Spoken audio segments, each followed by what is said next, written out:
Hey everybody, I'm Matt and you're listening to the Board Game Hits podcast, the show for people who love solo board gaming. Whether you're here for news, thoughtful reviews, or just some laid-back game chat, I'm glad you stopped by. Let's get into it. Mysticana Review, an analog game platform with potential. Introduction.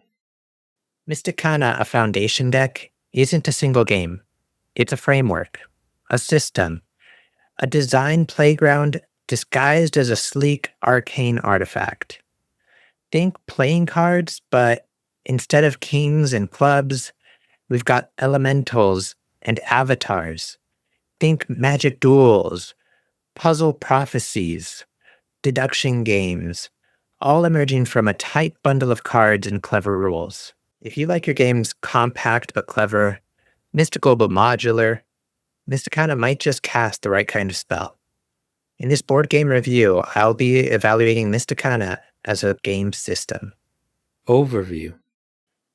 Mysticana invites players into a dynamic realm where elemental forces eternally intertwine in a timeless dance of dominance and balance. This vibrant theme sets the stage for Mysticana's unique multi-game experience, all cleverly packed into just 18 versatile cards. Dubbed a foundation deck, Mysticana uses a simple but elegant structure of 6 ranks across 3 elemental suits: water, fire, and earth, each locked in a rock, paper, scissors dynamic. This small deck isn't just for one game, it serves as a foundation for multiple games, each using these elements in imaginative ways. Right out of the box, Mysticana introduces 3 core games. There's 9 Perils.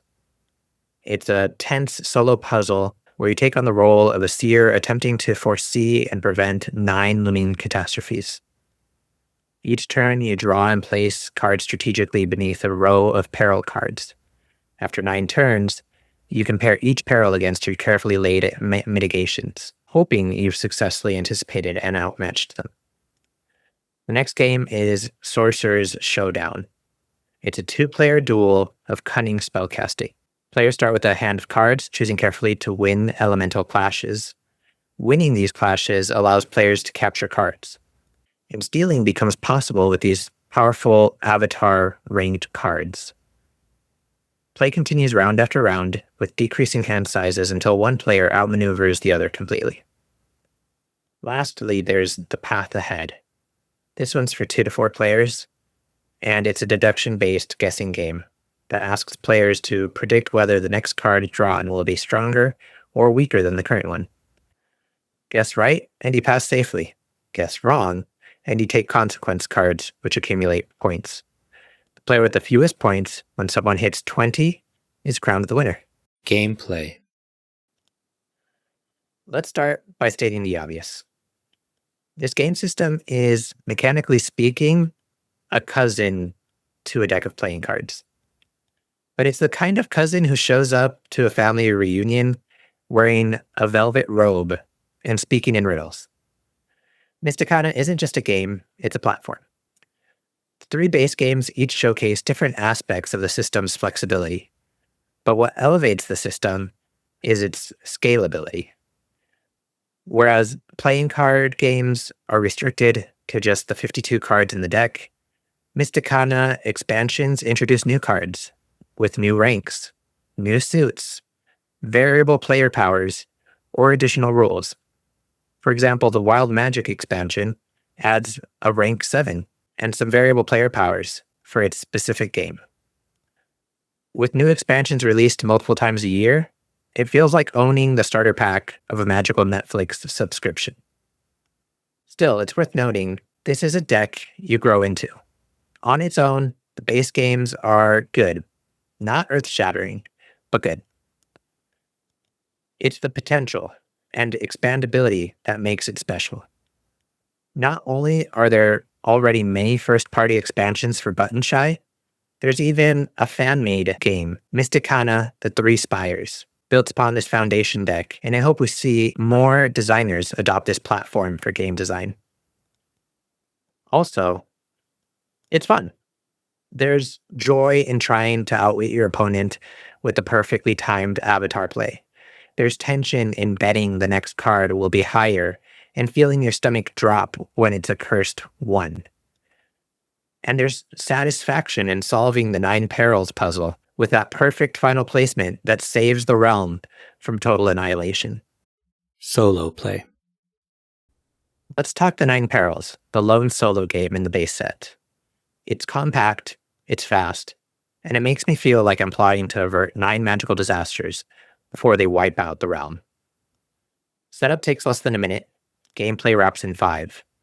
But in those brief minutes, my brain is firing, calculating odds, balancing suit dominance, agonizing over whether I've placed the right card in the right spot. It's more puzzle than narrative, but it works.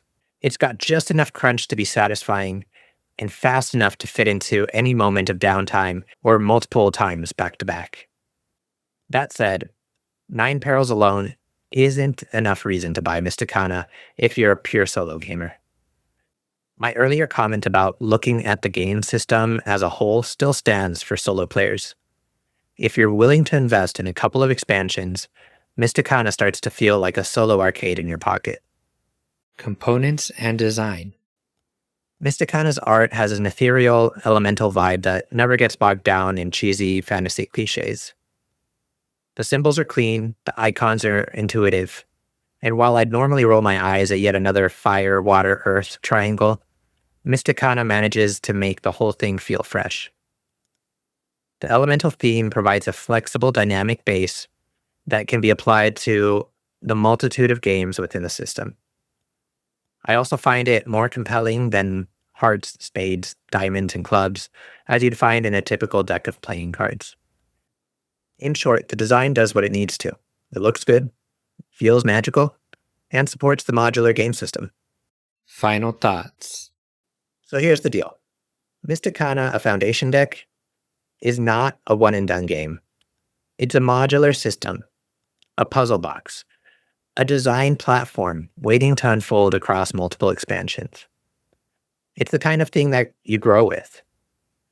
If you're someone who wants a fully fleshed out experience right out of the box, this might not be for you. It might feel too lean.